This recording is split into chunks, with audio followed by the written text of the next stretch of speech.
ಮಾಡ್ಕೊಂಡು ಊಟ ಮಾಡಬೇಕು. ಮನೇಲಿ ಸ್ವಲ್ಪ ಕಂಟೆಂಟ್ ಮಾಡೋದಿದೆ. ನಮ್ಮ ಅಕ್ಕ ಬಂದಿದ್ದಾಳೆ.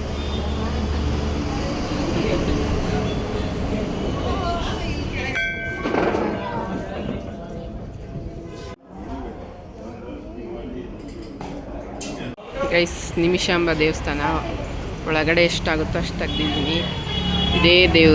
ಇದೇ ದೇವಸ್ಥಾನ ಮಹಾಲಕ್ಷ್ಮಿ ಕುಬೇರ ಲಕ್ಷ್ಮಿ ದೇವಸ್ಥಾನ ಅಂತ.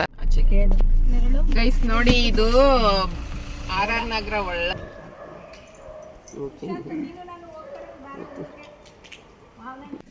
ಗೈಸ್, ಈಗ ನಾವು ನಿಮಿಷಾಂಬ ಟೆಂಪಲ್ಗೆ ಹೋಗ್ತಾ ಇದ್ವಿ. ನಮ್ಮ ಅಕ್ಕ ಮೊನ್ನೆನೇ ಹೋಗೋಣ ಅಂದ್ಲು. ಸೊ ಇವತ್ತು ಕಾಲ ಕೂಡ ಬಂದಿದೆ, ಹೋಗ್ತಾ ಇದ್ದೀವಿ. ಅಲ್ಲಿ ಮುಗಿಸ್ಕೊಂಡು ಇನ್ನೊಂದು ದೇವಸ್ಥಾನಕ್ಕೆ ಹೋಗೋಣ ಅಂದ್ಕೊಂಡಿದ್ದೀವಿ. ಅಲ್ಲಿ ಓಪನ್ ಇದ್ದರೆ ಸಾಕು. ಹಾಗೆ ಹೋಗಿ ಅಲ್ಲಿ ಒಂದೆರಡು ರೀಲ್ಸ್ ಮಾಡಿಕೊಂಡು ವಾಪಸ್ ಮನೆಗೆ ಬರೋದು. ಇವತ್ತು ಆಮೇಲೆ ಬಂದು ಅಡುಗೆ ಮಾಡ್ಕೊಂಡು ಊಟ ಮಾಡಬೇಕು. ಮನೇಲಿ ಸ್ವಲ್ಪ ಕಂಟೆಂಟ್ ಮಾಡೋದಿದೆ. ನಮ್ಮ ಅಕ್ಕ ಬಂದಿದ್ದಾಳೆ. ನಾನು, ನಮ್ಮ ಅಕ್ಕ, ನಮ್ಮ ಹಸ್ಬೆಂಡ್ ಸೇರಿ ಸ್ವಲ್ಪ ಕಂಟೆಂಟ್ಗಳು ಮಾಡ್ಕೋಬೇಕು. ಸೊ ಹೇಗಿರುತ್ತೆ ಏನು ಅನ್ನೋದನ್ನ ಈ ದಿನದಲ್ಲಿ ನೀವು ನೋಡ್ಬೋದು. ಹೀಗೆ ಸಪೋರ್ಟ್ ಮಾಡ್ತಾ ಇರಿ, ಸಬ್ಸ್ಕ್ರೈಬ್ ಮಾಡ್ಕೊಳ್ಳಿ, ಲೈಕನ್ನ ಕ್ಲಿಕ್ ಮಾಡಿ. ಬನ್ನಿ ಶೂಟ್ ಮಾಡಿ ಸಾಯಿಸ್ಬಿಡ್ತೀನಿ. ಇರಿಟೇಷನ್ ಕಣ್ರಿ, ಕಳ್ಸಿ ಆಚೆ. ಗೈಸ್, ಈಗ ಟೆಂಪಲ್ಗೆ ಬಂದ್ವಿ.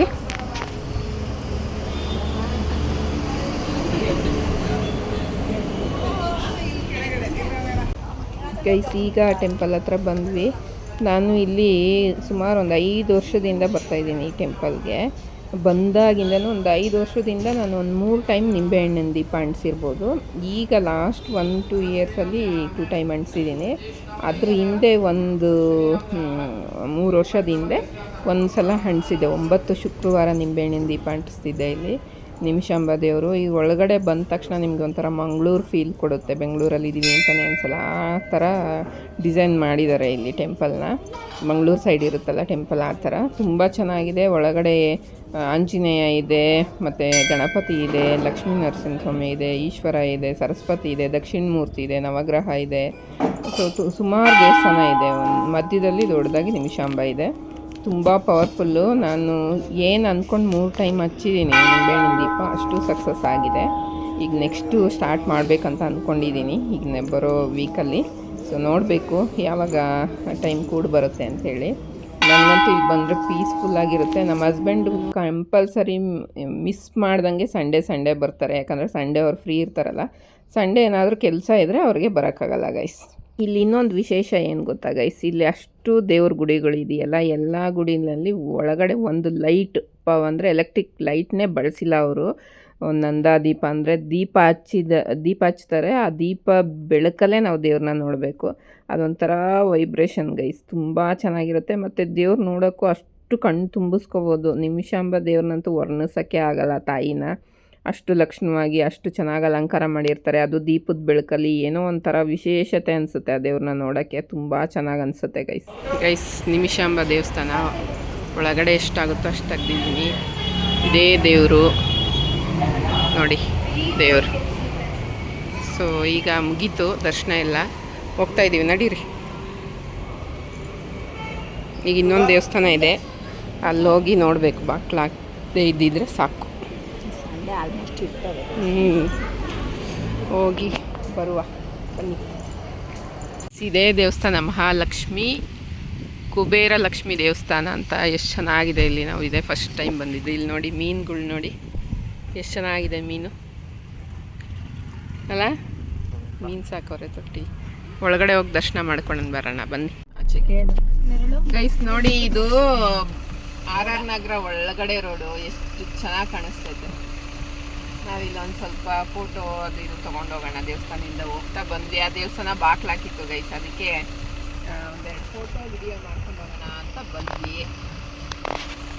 ಈಗ ಮಾಡಿಕೊಂಡು ಹೋಗೋಣ ಇರಿ ಅಂತ ಹೇಳ್ತಾ ಇದ್ದೀನಿ. 3 ದಿವಸಕ್ಕೆ ಇರೋಕ್ಕೆ ಬಂದ್ಬಿಟ್ಟು 1 ದಿವಸಕ್ಕೆ ಹೊಡೋಗ್ತಾಳೆ. ನನ್ನ ಮಕ್ಳನ್ನ ಬಿಟ್ಟು ಇರೋಕ್ಕಾಗಲ್ಲ ನನಗೆ ಅಂತ 3 ಡೇಸ್ ಇರ್ತೀನಿ ಅಂತ ಹೇಳಿ.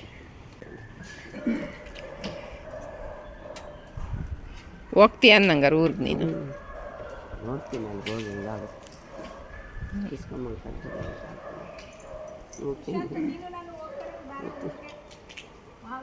ಬರ್ತೀವಿ ನಾವು.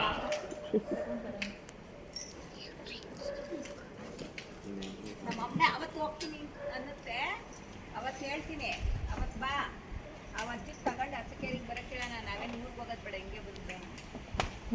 ಸರಿ, ಬರ್ತೀರಾ? ಬಾಯ್. ಹುಷಾರು,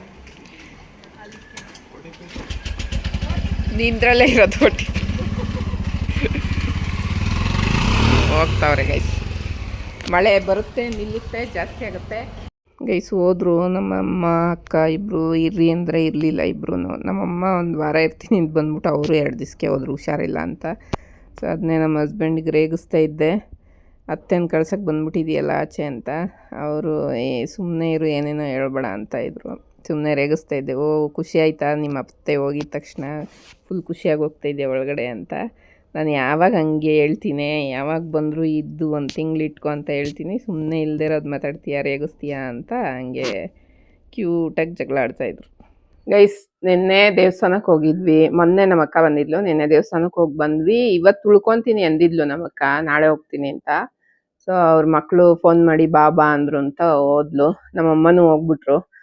ಇಲ್ಲಿ ಹುಷಾರಿಲ್ಲ ಅಂದರೆ ಇಲ್ಲಿ ಹಾಸ್ಪಿಟ್ಲಿಗೆಲ್ಲ ತೋರ್ಸಕ್ಕೆ ಸರಿ ಹೋಗಲ್ಲ, ನಾನು ಹೋಗ್ತೀನಿ ಅಲ್ಲೇನೆ. ಅಲ್ಲಾದರೆ ಸ್ವಲ್ಪ ಹತ್ರನೂ ಇದೆ ಹಾಸ್ಪಿಟ್ಲ್, ಇಲ್ಲೂ ಹತ್ರ ಇದೆ, ಬಟ್ ಇಲ್ಲೊಂದು ಸ್ವಲ್ಪ ಎಲ್ಲ ಮೆಡಿಷನ್ನು ಡಾಕ್ಟ್ರ್ ಫೀಸ್ ಎಲ್ಲ ಜಾಸ್ತಿ ಅಂತ ನಮ್ಮಮ್ಮ ಅಲ್ಲಿಗೆ ಹೋಗಿದ್ದಾರೆ. ಸೊ ಹೋಗ್ತೀನಿ ಅಂದರು, ಅದಕ್ಕೆ ಕಳಿಸ್ಕೊಟ್ಟು ಈಗ ಬಂದು ಕೂತಿದ್ದೀನಿ. ಸೊ ನಾಳೆ ನಮ್ಮ ಹಸ್ಬೆಂಡ್ದು ನಾಡಿದ್ದು ಬರ್ತಡೇ ಇರೋದ್ರಿಂದ ನಾಳೆ ಹೋಗಿ ಬಟ್ಟೆ ತರಬೇಕು ನಾನು. ನಮ್ಮ ಅತ್ತೆ ಮಾವಾಗೂ ಬರೋಕ್ಕೆ ಹೇಳ್ಬೇಕು, ಫೋನ್ ಮಾಡಬೇಕು ಅವ್ರಿಗೆ, ಇನ್ನೂ ಮಾಡಿಲ್ಲ, ನಾಳೆ ಮಾಡ್ತೀನಿ. ಸೊ ಅಷ್ಟೇ ಗೈಸ್, ಇವತ್ತಿನ ದಿನ ಸಿಂಪಲಾಗಿ ಮುಗ್ದೆ ಹೋಯ್ತು. ಟೆಂಪಲ್ಗೆ ಹೋದ್ವಿ, ಇನ್ನೊಂದು ಕಡೆ ಟೆಂಪಲ್ಗೆ ಹೋದ್ವಿ, ಅದು ಅದೃಷ್ಟ ಕೈ ಕೊಡ್ತು, ಬಾಕ್ಲಾಕ್ಬಿಡ್ತು ಹೋಗೋ ಅಷ್ಟರಲ್ಲಿ.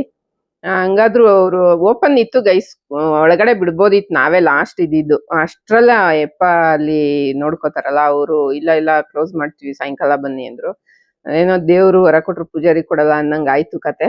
ಆಮೇಲೆ ದೇವರು ನಮಗೆ ಆಶೀರ್ವಾದ ಮಾಡಿದೆ ಅನ್ನೋದಕ್ಕೆ ಆ ಒಳಗಡೆ ಇದ್ದಿದ್ದು ಒಬ್ರು ಲೇಡಿ ಕುಂಕುಮ ತಗೊಂಬಂದ್ರು, ಮಹಾಲಕ್ಷ್ಮಿ ದೇವಸ್ಥಾನದ ಕುಂಕುಮ ಕೊಟ್ರು.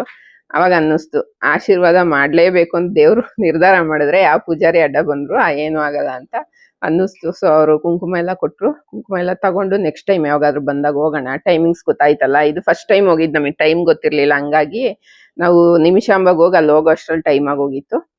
ನೆಕ್ಸ್ಟ್ ಟೈಮು ಸ್ವಲ್ಪ ಬೇಗ ಹೋಗೋಣ, ಟೈಮ್ ಎಲ್ಲ ಗೊತ್ತಿದೆ ಅಂತ ಅಂದ್ಕೊಂಡು ವಾಪಸ್ ಮನೆಗೆ ಬಂದ್ವಿ. ಬರೋ ಅಷ್ಟರಲ್ಲಿ ಅಕ್ಕನ ಮಗಳು ಫೋನ್ ಮಾಡಿದ್ಲು, ಅವರು ಹೊರಟರು, ಕಳಿಸಿದ್ದಾಯ್ತು.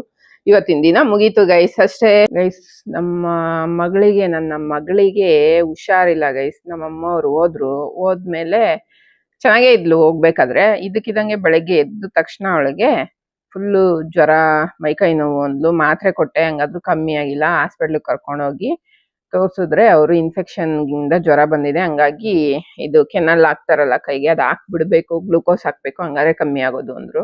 ಸೊ ನಾನು ಬೇಡ, ಒಂದು ಇಂಜೆಕ್ಷನ್ ಹಾಕಿ ಕಳಿಸಿ ಡಾಕ್ಟ್ರೆ, ನೋಡೋಣ ನಾಳೆ ಕಮ್ಮಿ ಆಗಿಲ್ಲ ಅಂದ್ರೆ ಹಾಕಿಸ್ತೀನಿ ಅಂದರೆ ಸರಿ ಆಯಿತು, ಈಗ 1 ಟೈಮ್ಗಾದರೂ ಗ್ಲೂಕೋಸಲ್ಲಿ ಇಂಜೆಕ್ಷನ್ ತಗೊಳ್ಳಿ ಅಂತ ಅಂದರು. ಸರಿ ಅಂತ ಹಾಕಿದ್ರು. ಹಾಕಾದ್ಮೇಲೆ ಅವಳು ತುಂಬ ಕಿರ್ಚಾಡ್ತಿದ್ಲು ಕೈಗೆ ಹಾಕಿದಾಗ. ಸೊ ಹಂಗಾಗಿ ಡಾಕ್ಟ್ರು ಮತ್ತೆ ನಾಳೆ ಕಮ್ಮಿ ಆಗಿಲ್ಲ ಅಂದರೆ ಮತ್ತೆ ನಾಳೆ ಹಾಕ್ಬೇಕು ಅಂದ್ರೆ ಅವಳಿಗೆ ಪೇಯ್ನ್ ಆಗುತ್ತೆ, ಇದು ಹಂಗೆ ಇರಲಿ, ಅವಳಿಗೆ ಕಮ್ಮಿ ಆದರೆ ತೆಗಿತೀನಿ ಬೆಳಗ್ಗೆ, ಕಮ್ಮಿ ಆಗಿಲ್ಲ ಅಂದರೆ ಇಂಜೆಕ್ಷನ್ ತಗೋಂತ್ರಿ ಅಂತೇಳಿ ಹಾಕಂಗೆ ಬಿಟ್ಟು ಕಳಿಸಿದ್ದಾರೆ. ಸೊ ಮಲ್ಕೊಂಡಿದ್ದಾಳೆ ಅವಳು, ನೋಡಿ ತೋರಿಸ್ತೀನಿ.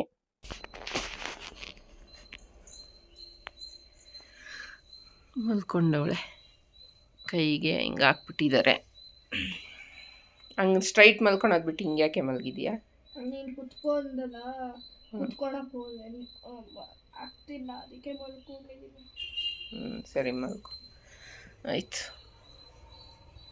ಡಾಕ್ಟ್ರು ಬರೋ ಟೈಮಿಗೆ ಹೋಗೋಣ. ಸ್ವಲ್ಪ ಹೊತ್ತು ಮಲ್ಕೊ, ಮಾತ್ರೆ ನುಂಗಿದೆಯಲ್ಲ ಗೊತ್ತಾಗುತ್ತೆ. ಮಾತ್ರೆ ಪವರ್ಗೆ ಕಮ್ಮಿ ಆಯಿತು ಅಂದರೆ ನೋಡೋಣ ಸಾಯಂಕಾಲ ಹೋಗೋದಾ ಈಗವಾಗಲೇ ಹೋಗೋದಾ ಅಂತ. ಹಿಂಗೆ ಗೈಸ್, ಈ ಥರ ಹುಷಾರು ಯಾವಾಗಲೂ. ಹೋದ ತಿಂಗಳು ನಮ್ಮ ಹಸ್ಬೆಂಡ್ಗೆ ಹುಷಾರಿರಲಿಲ್ಲ, ಅವಾಗ ಒಂದು 25,000 ಖರ್ಚಾಯಿತು. ಈಗ ಇನ್ನೂ 1 ತಿಂಗಳಾಗಿಲ್ಲ ಹುಷಾರಾಗಿ, ಅವರು ಇವಳಿಗೆ ಹುಷಾರಿಲ್ದಂಗೆ ಆಯಿತು. ಸೊ ಯಾವಾಗಲೂ ಆರೋಗ್ಯ ಕೆಡಿಸ್ಕೊತಾನೇ ಇರ್ತಾರೆ. ಏನು ಮಾಡೋಕ್ಕಾಗಲ್ಲ, ಮಕ್ಕಳು ಹೇಳಿದ ಮಾತು ಕೇಳಲ್ಲ. ಆಚೆ ಮಳೇಲಿ ಹೋಗಿ ಆಡ್ತಾಳೆ, ಏನು ಬೇಕಾದ್ ತಿಂತಾಳೆ ಜಾಸ್ತಿ. ಆಯಿಲ್ ಫುಡ್ಡು, ಫ್ರಿಜ್ ಐಟಮು ಜಾಸ್ತಿ ತಿಂದ್ಬಿಟ್ಟು ಇನ್ಫೆಕ್ಷನ್ ಮಾಡ್ಕೊಂಡವಳು ಅವಳು. ಸೊ ಆರೋಗ್ಯ, ದುಡ್ಡು ತುಂಬಾ ಮುಖ್ಯ ಗೈಸ್. ಎರಡೂ ಹಿಂಗೆ ಬ್ಯಾಲೆನ್ಸ್ ಆಗೇ ಇರಬೇಕು. ಒಂದು ಕಮ್ಮಿ ಆದ್ರೂ ಕಷ್ಟ, ಒಂದು ಜಾಸ್ತಿ ಆದ್ರೂ ಕಷ್ಟ. ದುಡ್ಡು ಇದ್ದು ಆರೋಗ್ಯ ಇಲ್ಲ ಅಂದ್ರೂ ಕಷ್ಟ ಲೈಫಲ್ಲಿ. ಆರೋಗ್ಯ ಇದ್ದು ದುಡ್ಡಿಲ್ಲ ಅಂದ್ರೂ ಕಷ್ಟ. ಎರಡೂ ತುಂಬಾನೇ ಮುಖ್ಯ. ಹೇಳ್ಬೋದು ಕೆಲವರು, ಅಯ್ಯೋ ನಂಗೆ ದುಡ್ಡು ಮುಖ್ಯ ಅಲ್ಲ, ನನಗೆ ಅದು ಮುಖ್ಯ ಇದು ಮುಖ್ಯ ಅಂತ. ನಾನಂತೂ ಹಂಗೆ ಹೇಳೋದೇ ಇಲ್ಲ ಗೈಸ್. ನನಗೆ ಪರ್ಸ್ನಲಿ ಆರೋಗ್ಯ, ದುಡ್ಡು ಎರಡು ಸಮವಾಗಿ ಒಂದೇ ಸಮಾನದಲ್ಲಿ ಪ್ರೀತಿಸ್ತೀನಿ, ಗೌರವಿಸ್ತೀನಿ. ನನ್ಗೆ ಎರಡೂ ಮುಖ್ಯನೇ. ಸೊ ಹಂಗಾಗಿ ಎರಡೂ ತುಂಬಾ ಮುಖ್ಯ ನನ್ನ ಲೈಫಲ್ಲಿ. ಏನು ಮಾಡೋಕ್ಕಾಗಲ್ಲ. ಈಗ ಹುಷಾರಿಲ್ಲ ಅಂತ ಆಗ್ತಾ ಇದೆ. ತಿಂಗಳಿಗೊಂದು 30,000ನಾದ್ರೂ ಹಾಸ್ಪಿಟ್ಲಿಗೆ ಇಡ್ತಾ ಇದೀವಿ. 1 ತಿಂಗಳಿಗೆ ಅಲ್ದಿದ್ರು 2 ತಿಂಗಳಿಗೆ ಒಂದ್ಸಲ ಆ ಥರ. ಇನ್ ಮುಂದೆ ಆ ರೀತಿ ಆಗದೆ ಇರೋ ಥರ ಕೇರಿಂಗ್ ಅಲ್ಲಿ ಇರಬೇಕು. ಎಲ್ರಿಗೂ ಹೇಳಿದೀನಿ ಸ್ವಲ್ಪ ಆರೋಗ್ಯದಲ್ಲಿ ಕೇರ್ ಮಾಡಿ ಅಂತ. ನಮ್ಮ ಹಸ್ಬೆಂಡ್ಗೂ ಹೇಳಿದೀನಿ. ಅವ್ರಿಗೆ ಶುಗರು, ಅವ್ರಿಗೆ ಹುಷಾರಿಲ್ದಾಗ ಇನ್ಫೆಕ್ಷನ್ ಆಗಿತ್ತು ಅವ್ರಿಗೂನು. ಅವಾಗ ಅವ್ರಿಗೆ ಬ್ಲಾಡರ್ ಇನ್ಫೆಕ್ಷನ್ ಆಗಿದ್ದು. ಅವಾಗ ಅವ್ರಿಗೆ 253 ಏನೋ ಇತ್ತು ಗೈಸ್ ಶುಗರು. ನಾನು ನೆಲ್ಲಿಕಾಯಿ ಜ್ಯೂಸು ಮತ್ತು ನೈಟಲ್ಲಿ ರೈಸ್ ಕಮ್ಮಿ ಮಾಡಿದ್ದೀನಿ. ಇನ್ನೆಲ್ಲ ನಾರ್ಮಲ್ ಆಗೇ ಇದೆ. ಈಗ ಮೊನ್ನೆ ಚೆಕ್ ಮಾಡಿಸಿದಾಗ 153 ಬಂದಿತ್ತು. ಸೊ ಇನ್ನೊಂದು 1 ವಾರ 2 ವಾರ ಬಿಟ್ಬಿಟ್ಟು ಇದು ಬಿಫೋರ್ ಫುಡ್ಡು ಆಫ್ಟರ್ ಫುಡ್ ಮಾಡ್ತಾರಲ್ಲ, ಅದ್ರಲ್ಲಿ ಇನ್ನೂ ನೀಟಾಗಿ ಗೊತ್ತಾಗುತ್ತೆ. ಸೊ ಹಂಗಾಗಿ ಅದನ್ನು ಒಂದು ಮಾಡ್ಸೋಣ ಅಂತ ಅನ್ಕೊಂಡಿದ್ದೀನಿ. ನೆಕ್ಸ್ಟ್ ವೀಕ್ ಅವರು ಫ್ರೀ ಆಗಿದ್ದಾಗ. ಈಗಂತೂ ಅವರು ಪ್ರಮೋಷನ್ ಆದ್ಮೇಲೆ ಕೈಗೆ ಸಿಗಲ್ಲ. ಯಾವಾಗೂ ಬ್ಯುಸಿ. ನೈಟ್ 12 o'clock ವರ್ಗೂ ಫೋನಲ್ಲಿ ಮಾತಾಡ್ತಿರ್ತಾರೆ. ಯಾವಾಗೂ ಬ್ಯುಸಿ ಇರ್ತಾರೆ, ಫ್ರೀನೇ ಇರಲ್ಲ. ನಾನು ಎಲ್ಲ ಅವ್ರಿಗೆ ಈ ತರ ಬ್ಯುಸಿ ಇದ್ದು ಟೆನ್ಷನ್ ಅಲ್ಲಿ ಎಲ್ಲಿ ಮತ್ತೆ ಆರೋಗ್ಯ ಕೆಡುತ್ತೋ ಅಂತ. ಐ ಪೋಸ್ಟ್ಗೆ ಹೋದಷ್ಟು ಖುಷಿನೇ, ಆ ಖುಷಿಲಿ ಈ ತರನು ಒಂದು ನೋವಿರುತ್ತೆ. ಯಾಕಂದ್ರೆ ಅವ್ರು ಕೆಲಸ ಮಾಡ್ಲೇಬೇಕಾಗುತ್ತೆ. ಆ ಕೆಲ್ಸದಲ್ಲಿ ಎಲ್ಲ ಅವ್ರ ಆರೋಗ್ಯನ ಮರ್ತ್ ಬಿಡ್ತಾರ ಅಂತ ಅನ್ಸುತ್ತೆ. ಸೊ ಹಂಗೆಲ್ಲ ಏನು ಆಗದೆ ಇರ್ಲಿ, ಆ ದೇವರ ದಯೆ ನಮ್ಮ ಮೇಲಿರ್ಲಿ ಅಂತ ಕೇಳ್ಕೊಂತೀನಿ ಗೈಸ್. ನನ್ನ ಮಗಳು ಏನಾದರೂ ಖಾರವಾಗಿ ಬೇಕು ಅಂದ್ಲು ಅಂತ ಜೋಳದ ರೊಟ್ಟಿ, ಮೆಣಸಿನ್ಕಾಯಿ ಚಟ್ನಿ ಅಂತ ಮಾಡ್ತೀವಿ ನಮ್ಮ ಕಡೆ. ತುಂಬ ಟೇಸ್ಟಿಯಾಗಿರುತ್ತೆ ಹುಷಾರಿಲ್ದಾಗ ತಿನ್ನೋಕ್ಕೆ. ಜೋಳದ ರೊಟ್ಟಿ ಜೊತೆ ಮೆಣಸಿನ್ಕಾಯಿ ಚಟ್ನಿ ತುಂಬ ಒಳ್ಳೆ ಕಾಂಬಿನೇಷನು. ಸೊ ಹಂಗಾಗಿ ನನಗೂ ತಿನ್ಬೇಕು ಅನ್ನಿಸ್ತು ಅಂತ ಮಾಡಿದ್ದೀನಿ. ಈಗ ತಿಂತಾ ಇದ್ದೀವಿ ಗೈಸ್. ಇದೇ ನೋಡಿ ಗೈಸ್ ನಮ್ಮ ಕಡೆ ಮೆಣಸಿನ್ಕಾಯಿ ಚಟ್ನಿ, ಜೋಳದ ರೊಟ್ಟಿ. ಬಾಳೆಹಣ್ಣಿತ್ತು, ಬಾಳೆಹಣ್ಣು ತೊಗೊಂಡಿದ್ದೀನಿ ತಿನ್ನೋಕ್ಕೆ. ಜೊತೆಗೆ ಖಾರವಾಗಿ ಚೆನ್ನಾಗೈತೆ.